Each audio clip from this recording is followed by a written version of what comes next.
Conjunction అనే పదాన్ని తీసుకుందాం. ఆఫ్టర్, ఇక్కడ చూడండి ఆఫ్టర్ అంటే అర్థం ఏంటి? తర్వాత, తర్వాత అని అర్థం అండి కంజంక్షన్ రూల్ వైజ్గా. ఓకే, ఆఫ్టర్ గోయింగ్ అంటే వెళ్ళిన తర్వాత. ఇక్కడ చూడండి ఆఫ్టర్ ఐ గో, నేను వెళ్ళిన తర్వాత, నేను వెళ్ళిన తర్వాత. ఈ రెండింటిలో తేడా ఏంటంటే ఇక్కడ చూడండి ఆఫ్టర్ గోయింగ్, ఆఫ్టర్ గోయింగ్ అని మాత్రమే ఉంది. అంటే ఇక్కడ ఎటువంటి నౌన్ కావచ్చు, అంటే సబ్జెక్ట్ అండి, ఎటువంటి సబ్జెక్ట్ కానీ నౌన్ కానీ లేదండి ఇక్కడ. ఓకే ఫ్రెండ్స్, అంటే సబ్జెక్ట్ నౌన్ కావచ్చు, సబ్జెక్ట్ ప్రనౌన్ కావచ్చు, ఎటువంటిది అనేది మీకు ఇక్కడ లేదు. ఓకేనా ఫ్రెండ్స్, కానీ ఇక్కడ స్పష్టంగా మీకు ఆఫ్టర్ తర్వాత సబ్జెక్ట్ ప్రనౌన్ అనేది తీసుకోవడం జరిగింది, సబ్జెక్ట్ని తీసుకోవడం జరిగింది. అంటే వెళ్ళిన తర్వాత అని ఇక్కడ ఉంది కాబట్టి ఆఫ్టర్ గోయింగ్, నేను వెళ్ళిన తర్వాత అని అన్నాం కాబట్టి ఆఫ్టర్ ఐ గో. అంటే ఇక్కడ స్పష్టంగా నేను అని చెప్తున్నామండి, ఇక్కడ కేవలం వెళ్ళిన తర్వాత అన్నాం, ఇక్కడ నేను వెళ్ళిన తర్వాత అంటే ఇక్కడ నేను అని స్పష్టంగా చెప్తున్నాం. ఇలా నేను అని స్పష్టంగా నేను లేదా మీరు అనే పదాలను స్పష్టంగా చెప్పినప్పుడు మనం ఆఫ్టర్ తర్వాత సబ్జెక్ట్ని తీసుకొని దాని తర్వాత వెర్బ్ 1 లేదా వెర్బ్ 2 లేదా వెర్బ్ 3 వెర్బ్ 4 వెర్బ్ 5ని మీకు ఏ పదం తీసుకోవాలనుకుంటే ఆ పదం తీసుకోండి విత్ హెల్పింగ్ వర్బ్తో. కానీ ఇక్కడ చూసినట్లయితే ఆఫ్టర్ గోయింగ్ అంటే మనం అప్పుడప్పుడు అంటుంటామండి, వెళ్ళిన తర్వాత మీరు అతన్ని కలవండి లేదా వచ్చిన తరువాత మీరు అతన్ని కలవండి. ఇలా వెళ్ళిన తర్వాత అండి, వెళ్ళిన తర్వాత లేదా వచ్చిన తర్వాత అని చెప్తుంటాం. స్పష్టంగా మీరు వెళ్ళిన తర్వాత అనట్లేదండి, ఇక్కడ మీరు వెళ్ళిన తర్వాత అని మనం అనట్లేదు, కేవలం వెళ్ళిన తర్వాత అని అంటున్నాం. వెళ్ళిన తర్వాత లేదా వచ్చిన తర్వాత అని అంటున్నాం. ఇలా వెళ్ళిన తర్వాత లేదా వచ్చిన తర్వాత, తిన్న తర్వాత, పడుకున్న తర్వాత, మాట్లాడిన తర్వాత అనే అటువంటి ఈ పదాలను తెలియజేయడానికి ఆఫ్టర్ అనే పదాన్ని ఉపయోగిస్తూ దాని తర్వాత వెర్బ్ 4నే వాడాలండి, తప్పకుండా వెర్బ్ 4నే వాడాలి. వెర్బ్ 1 కావచ్చు, వెర్బ్ 2 కావచ్చు, వెర్బ్ 3 కావచ్చు, వెర్బ్ 5 కావచ్చు, ఎటువంటి పదాలను కూడా వాడకూడదు. వెర్బ్ 4నే వాడాలి, అంటే ఇంగు ఫామ్నే వాడాలి. గోయింగ్, లెర్నింగ్, మీటింగ్, టీచింగ్ ఇటువంటి పదాలనే వాడాలి. ఓకేనా? కానీ ఒకవేళ మీరు స్పష్టంగా చెప్పినట్లయితే మీరు వెళ్ళిన తర్వాత లేదా నువ్వు వచ్చిన తర్వాత, నువ్వు కలిసిన తర్వాత, మీరు తిన్న తర్వాత, ఇలా స్పష్టంగా అండి మీరు, నేను, నువ్వు అనే అటువంటి పదాలను తెలియజేసినప్పుడు తప్పకుండా ఆఫ్టర్ అనే పదం తర్వాత మీరు ఎటువంటి సబ్జెక్ట్ని తీసుకోవాలనుకుంటే అటువంటి సబ్జెక్ట్ని తీసుకోండి. I, you, we, they, he, she, it, that, మీరు ఎటువంటి సబ్జెక్ట్ని తీసుకోవాలనుకుంటే అటువంటి సబ్జెక్ట్ని తీసుకోవచ్చు. దాని తర్వాత వెర్బ్ 1 లేదా వెర్బ్ 2 వెర్బ్ 3 వెర్బ్ 4 వెర్బ్ 5 మీరు ఎటువంటి పదాన్నైనా చెప్పుకోవచ్చు. ఓకేనా? హెల్పింగ్ వర్బ్తో కూడా చెప్పుకోవచ్చు. కానీ ఇలా వెళ్ళిన తర్వాత, తిన్న తర్వాత అంటే మాత్రం ఆఫ్టర్ తర్వాత ఇంగు ఫామే ఉండాలి. ఓకే, ఎగ్జాంపుల్స్ చూద్దామండి. After meeting him you can go. After meeting him you can go. అతన్ని కలిసిన తర్వాత మీరు వెళ్ళండి. After I go to Suddapalli I will meet Muniraj. నేను సుద్దపల్లికి వెళ్ళిన తర్వాత నేను మునిరాజును కలుస్తాను. ఇందులో చూడండి, ఇక్కడ తేడా చూడండి. ఆఫ్టర్ మీటింగ్ హిమ్ ఉంది, ఇక్కడ చూసినట్లయితే after I go to Suddapalli ఉంది. After I go to Suddapalli ఉంది. ఇక్కడ నేను సుద్దపల్లికి వెళ్ళిన తర్వాత అన్నాం. ఇక్కడ స్పష్టంగా ఇక్కడ ఐ అనే ప్రణౌన్ని మనం సబ్జెక్ట్ని తీసుకున్నాం కాబట్టి ఇక్కడ నేను అని అన్నాం.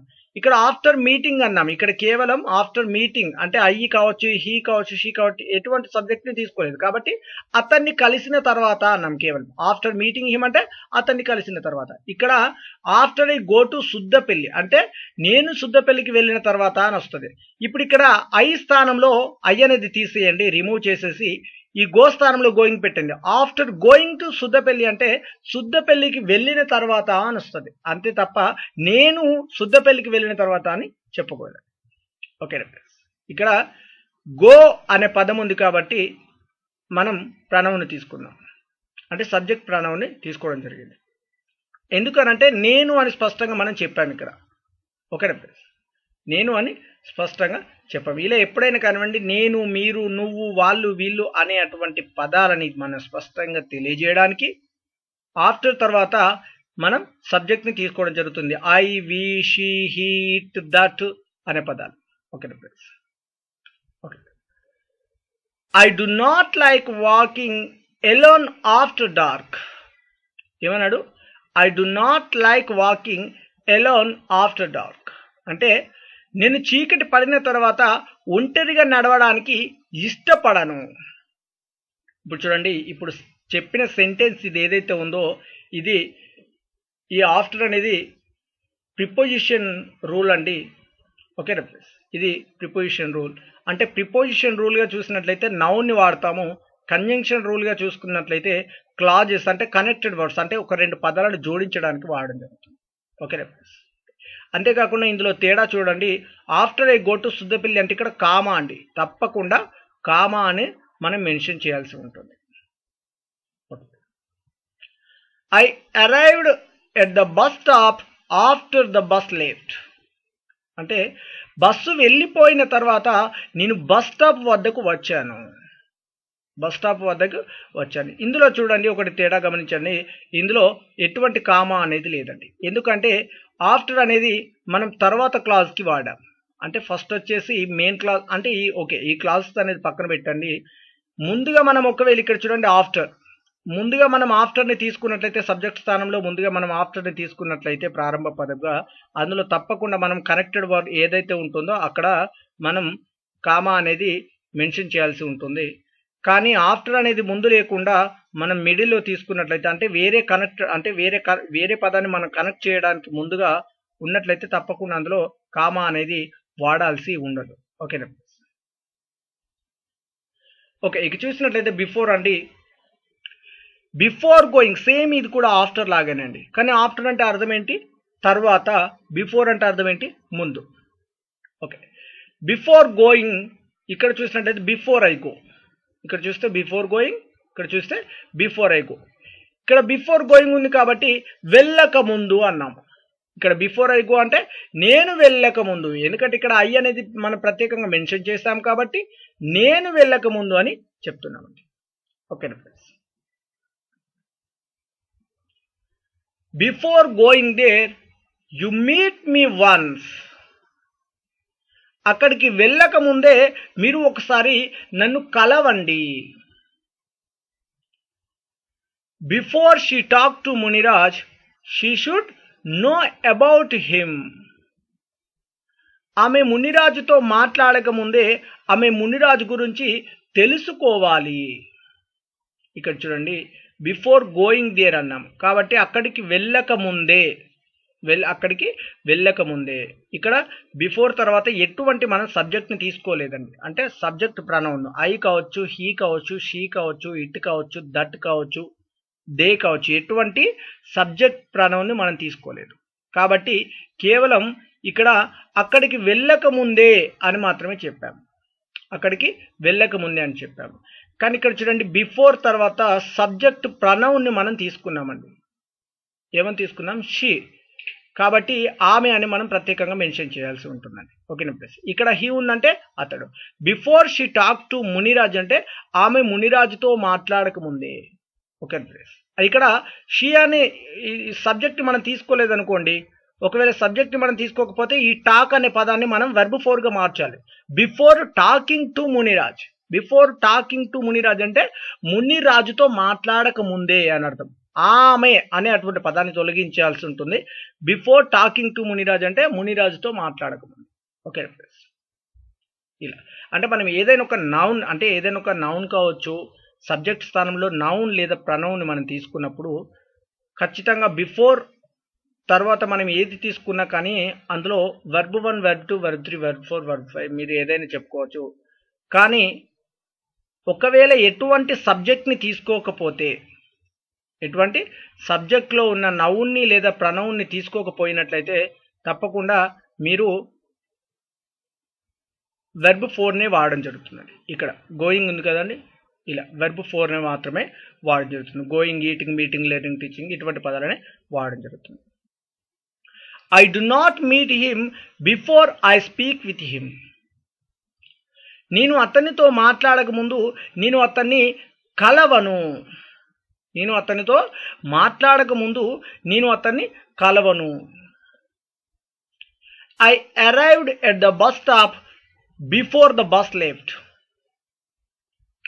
బస్సు వెళ్ళిపోవడానికి ముందే నేను బస్ స్టాప్ వద్దకు వచ్చాను. ఇందులో కూడా సేమ్ అండి, ఆఫ్టర్ మాదిరిగా కామా అనేది వాడడం జరుగుతుంది. ఓకేనా. ఇందులో చూడండి కామా ఎక్కడ కూడా లేదు, ఎందుకంటే ఇక్కడ మనం ముందుగా బిఫోర్ని తీసుకోలేదు. అంటే ఈ కనెక్టెడ్ వర్డ్స్, ఈ క్లాజెస్ అనేది మెయిన్ క్లాజెస్ ఇవి అనేది గ్రామర్కి అవసరం, కానీ స్పోకెన్కి అయితే అవసరం లేదు. కానీ ఒకవేళ గ్రామర్కి అని అంటే మనం ముందుగా ఏదైతే క్లాజ్ అనేది ఇక్కడ ఉందో మెయిన్ క్లాజ్ అనేది, ఈ క్లాజెస్ కాకుండా ఇక్కడ మిడిల్లో మనం బిఫోర్ వాడినప్పుడు ఇక్కడ కామా అనేది తప్పకుండా వాడకూడదు. ఒకవేళ బిఫోర్ అనే పదాన్ని ప్రారంభంలో తీసుకున్నట్లయితే ఇక్కడ కామా అనేది మెన్షన్ చేయాల్సి ఉంటుంది. మిడిల్లో అంటే మన కనెక్టెడ్ వర్డ్, ఇక్కడ she should know about him, ఈ వర్డ్ని మనం కనెక్ట్ చేసాం కాబట్టి ఇక్కడ కామాని వాడడం జరుగుతుంది. ఓకే, ఇక చూసినట్లయితే వెన్ అండి. వెన్ అంటే అర్థం ఏంటి అంటే చేస్తున్నప్పుడు అండి. చేస్తున్నప్పుడు అంటే మనం అప్పుడప్పుడు అంటుంటాం నేను చేస్తున్నప్పుడు, లేదా నేను వెళ్తున్నప్పుడు, నేను మాట్లాడుతున్నప్పుడు అతన్ని కలిశాను. నేను మాట్లాడుతున్నప్పుడు, నేను మీతో మాట్లాడుతున్నప్పుడు అతన్ని కలిశాను. నేను మీకు చెప్తున్నప్పుడు అతన్ని చూశాను. ఇలా చెప్తున్నప్పుడు అండి, చెప్తున్నప్పుడు, వెళ్తున్నప్పుడు, మాట్లాడుతున్నప్పుడు అనే అటువంటి పదాన్ని తెలియజేయడానికే ఇక్కడ వెన్ అనే పదాన్ని మనం వాడడం జరుగుతుంది. ఓకే, ఎగ్జాంపుల్ చూసినట్లయితే when he called me I was busy with my office work. అతడు నన్ను పిలిచినప్పుడు నేను ఆఫీస్ పనిలో బిజీ ఉన్నాను. When you are doing that work I came here. మీరు ఆ పని చేస్తున్నప్పుడు నేను ఇక్కడికి వచ్చాను. When I will be talking to her you can leave. నేను ఆమెతో మాట్లాడుతున్నప్పుడు మీరు వెళ్ళిపోండి. He asked me when you are leaving. మీరు వెళ్తున్నప్పుడు అతడు నన్ను అడిగాడు. He asked me when you are leaving. ఇక్కడ చూడండి, ఈ సెంటెన్స్లో కూడా సేమ్ అండి. వెన్ అనేది మనం ప్రారంభంగా వాడినట్లయితే ఇక్కడ మనం ఇంకో వర్డ్ని మనం కనెక్ట్ చేసే ముందు, ఇంకో క్లాజ్ని మనం కనెక్ట్ చేసే ముందు ఇక్కడ కామా అనేది వాడాలి. కానీ ఈ సెంటెన్స్లో చూడండి వెన్ని మనం మిడిల్లో తీసుకున్నాం, అంటే ఇంకో క్లాజ్ని మనం ఇక్కడ కనెక్ట్ చేయలేదు. అంటే వెన్ తోటి ఇక్కడ మెయిన్ క్లాజ్ అనేది ఇదే కాబట్టి మనం మిడిల్లో ఉంది కాబట్టి ఇక్కడ మనం కామా అనేది తీసుకోకూడదు. ఓకేనా. ఓకే, వెన్ అంటే అర్థమైంది కదండి, ఎప్పుడైనా చేస్తున్నప్పుడు, వెళ్తున్నప్పుడు, మాట్లాడుతున్నప్పుడు అనేటువంటి అర్థాలను తీసుకురావడానికి. ఓకే, ఇక చూసినట్లయితే వైల్. వైల్ అంటే డగా అంటే ఇక్కడ చూడండి వెళ్తుండగా, మనం అప్పుడప్పుడు అంటుంటాం వెళ్తుండగా, లేదా మాట్లాడుతుండగా, చేస్తుండగా, తింటూ ఉండగా అని అంటుంటాం. నేను వెళ్తుండగా అతన్ని చూస్తాను. నేను చేస్తుండగా మీరు వెళ్ళిపోయారు. చేస్తుండగా, మాట్లాడుతుండగా, వెళ్తుండగా అనే అటువంటి పదాలను తెలియజేయడానికి వైల్ అనే పదాన్ని వాడడం జరుగుతుంది. While you are going to office I called you. మీరు ఆఫీస్కి వెళ్తుండగా నేను మిమ్మల్ని పిలిచాను. While I was coming from my house I saw Muniraj. నేను మా ఇంటి నుండి వస్తుండగా నేను మునిరాజును చూశాను. ఈ సెంటెన్స్లో చూడండి వెళ్తుండగా, వస్తుండగా, ఇలా వస్తుండగా, వెళ్తుండగా, తింటూ ఉండగా, మాట్లాడుతుండగా అనే అటువంటి పదాలను తెలియజేయడానికి వైల్ అనే పదాన్ని వాడడం జరుగుతుంది. While he's studying you don't disturb him. అతడు చదువుతుండగా మీరు అతన్ని మందలించకండి, డిస్టర్బ్ చేయకండి, విసిగించకండి అన్నట్టుగా అర్థం అవుతుంది. He did get in while the bus running. అతడు బస్సు నడుస్తుండగా ఎక్కాడు. ఇలా ఏదైనా ఒక పనిని చేస్తుండగా అనేటువంటి పదాన్ని తెలియజేయడానికి వైల్ అనే పదాన్ని వాడడం జరుగుతుంది. అంతేకాకుండా ఇందులో కూడా సేమ్ అంటే కామా రూల్ అనేది సేమ్. ఓకేనా ఫ్రెండ్స్, ఇక్కడ మనం వైల్ అనేది ముందుగా తీసుకున్నాం కాబట్టి ఇక్కడ వేరే క్లాజ్ని, వేరే పదాలను మనం కనెక్ట్ చేసే ముందు ఇక్కడ కామాని వాడడం. ఇందులో అయితే వైల్ని మనం మిడిల్లో తీసుకున్నాం కాబట్టి, అంటే క్లాజ్ అనేది ఇది మెయిన్ క్లాజ్ అనేది వేరే ఉంది కాబట్టి ఇక్కడ మనం కామా అనేది వాడడం జరగదు. ఓకేనా. వెనెవర్ అంటే అప్పుడల్లా అండి. అంటే ఏదైనా ఒక పని చేస్తున్నప్పుడల్లా, మాట్లాడుతుంటున్నప్పుడల్లా, లేకపోతే తింటున్నప్పుడల్లా అంటుంటాం. ఇలా ఏదైనా ఒక పనిని చేస్తున్నప్పుడల్లా అనే అటువంటి పదాన్ని తెలియజేయడానికి వెనెవర్ అనే పదాన్ని వాడడం జరుగుతుంది. ఓకేనా ఫ్రెండ్స్? అంటే అప్పుడప్పుడు అంటుంటాం మీరు వచ్చినప్పుడల్లా ఇక్కడే ఉండండి, మీరు వచ్చినప్పుడల్లా అతన్ని కలవండి అని అంటుంటాం. ఇలా వచ్చినప్పుడల్లా, చేసినప్పుడల్లా అనేటువంటి పదానికే వెనెవర్ అనే పదాన్ని వాడడం జరుగుతుంది. Whenever I go to Dubai I stay to hotel. నేను దుబాయ్ పోయినప్పుడల్లా నేను హోటల్లో ఉంటాను. Whenever I went to Dubai I stayed at hotel. నేను దుబాయ్ పోయినప్పుడల్లా నేను హోటల్లో ఉన్నాను. ఇందులో చూడండి రెండింటిలో తేడా అంటే వెనెవర్ ఐ గో అని అన్నాము, ఇక్కడ వెనెవర్ ఐ వెంట్ అంటే సేమ్, అంటే ఒకటే కానీ కాకపోతే ఇది ప్రజెంట్లో ఉంది. అంటే మనం ఫ్యూచర్ గురించి అంటే ఒక ప్రజెంట్లో తెలియజేస్తున్నాం ముందు సెంటెన్స్, కానీ ఇది పాస్ట్ టెన్స్ గురించి తెలియజేస్తున్నాం కాబట్టి ఇక్కడ కూడా సేమ్ పాస్ట్లోనే రావాలండి. ఓకేనా ఫ్రెండ్స్? సెకండ్ క్లాజ్ కూడా పాస్ట్లోనే రావాలి. I will bring you back here whenever you want. మీకు కావలసినప్పుడల్లా నేను మిమ్మల్ని ఇక్కడికి తీసుకొస్తాను. Whenever you ask me I say no. నువ్వు అడిగినప్పుడల్లా నేను లేదని చెప్తాను. ఇలా వెనెవర్ అంటే ఏదైనా ఒక పనిని చేస్తున్నప్పుడల్లా అనే పదాన్ని తెలియజేయడానికే వెనెవర్ అనే పదాన్ని వాడడం జరుగుతుంది. ఇది కూడా కామా రూల్ అండి. వెనెవర్ అనే క్లాజ్ మనం ఈ పదాన్ని ముందు తీసుకున్నప్పుడు ఇక్కడ కామా అనేది వాడాల్సి ఉంటుంది. Okay friends? ఇందులో చూడండి వెనెవర్ అని మనం మిడిల్లో తీసుకున్నాం కాబట్టి ఇక్కడ కామాని వాడడం జరుగుతుంది. యాజ్ సూన్ యాజ్ అండి. యాజ్ సూన్ యాజ్ అని అంటే మనం అప్పుడప్పుడు అంటుంటాం ఏదైనా ఒక పనిని చేయగానే, అంటే రాగానే, తినగానే, మాట్లాడగానే అంటుంటావు కదండి. నువ్వు వెళ్ళగానే అతన్ని కలువు, నువ్వు రాగానే అతన్ని కలువు, నువ్వు చేయగానే అక్కడికి వెళ్ళు అని అంటుంటామండి. ఇలా ఏదైనా ఒక పనిని చేయగానే, రాగానే, మాట్లాడగానే, తినగానే అటువంటి పదాలను తెలియజేయడానికే యాజ్ సూన్ యాజ్ అనే పదాన్ని వాడడం జరుగుతుంది. As soon as you come home you can call to me. మీరు ఇంటికి రాగానే మీరు నాకు కాల్ చేయండి.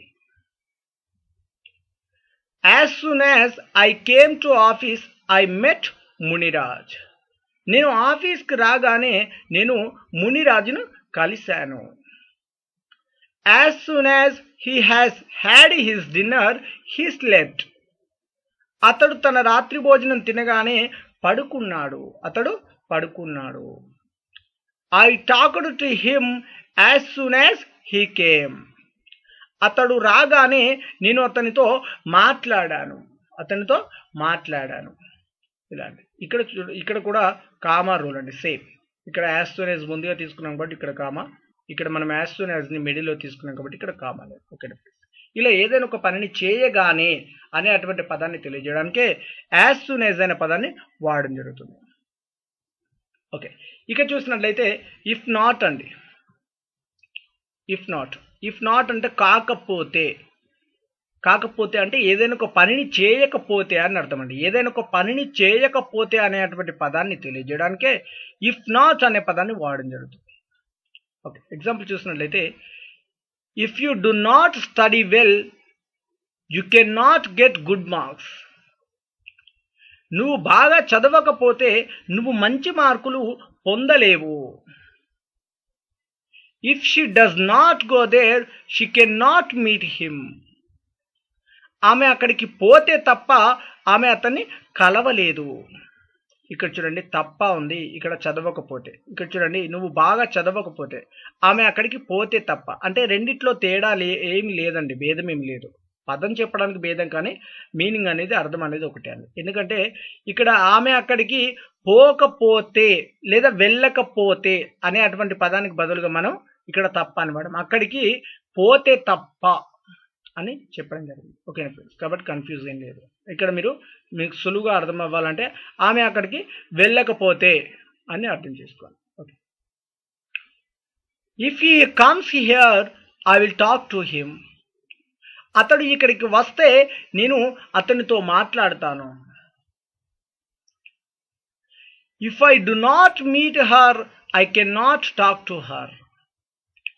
నేను ఆమెను కలవకపోయినట్లయితే నేను ఆమెతో మాట్లాడలేను.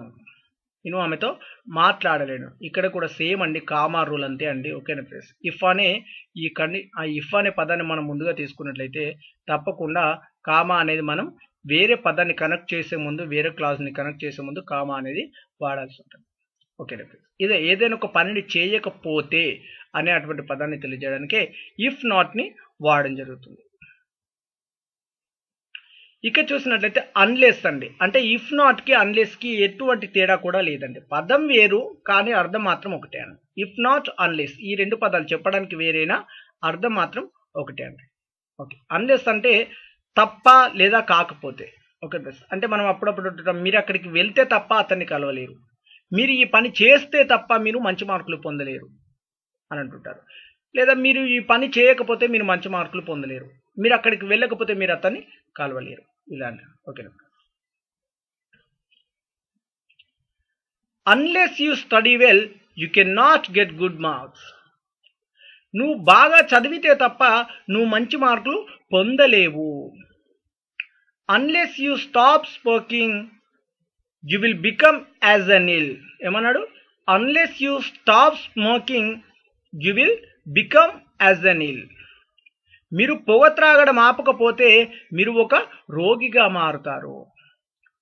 Unless you speak English you can not learn English. మీరు ఇంగ్లీష్ మాట్లాడకపోతే మీరు ఇంగ్లీష్ మాట్లాడలేరు, అంటే నేర్చుకోలేరు. సారీ అండి, ఇక్కడ you can not learn English అంటే మాట్లాడలేరు అని ఇచ్చాను, కానీ ఇక్కడ అర్థం ఏంటంటే మీరు ఇంగ్లీష్ నేర్చుకోలేరు అని అర్థం రావడం జరుగుతుంది. Unless you prepare well you can not get a job. నువ్వు బాగా ప్రిపేర్ అవ్వకపోతే నువ్వు ఉద్యోగం సాధించలేవు. ఇలాంటి ఏదైనా ఒక పదాన్ని చేయకపోతే, మాట్లాడకపోతే, వెళ్ళకపోతే అనే అటువంటి పదాలను తెలియజేయడానికి అన్లెస్ అనే పదాన్ని వాడడం జరుగుతుంది.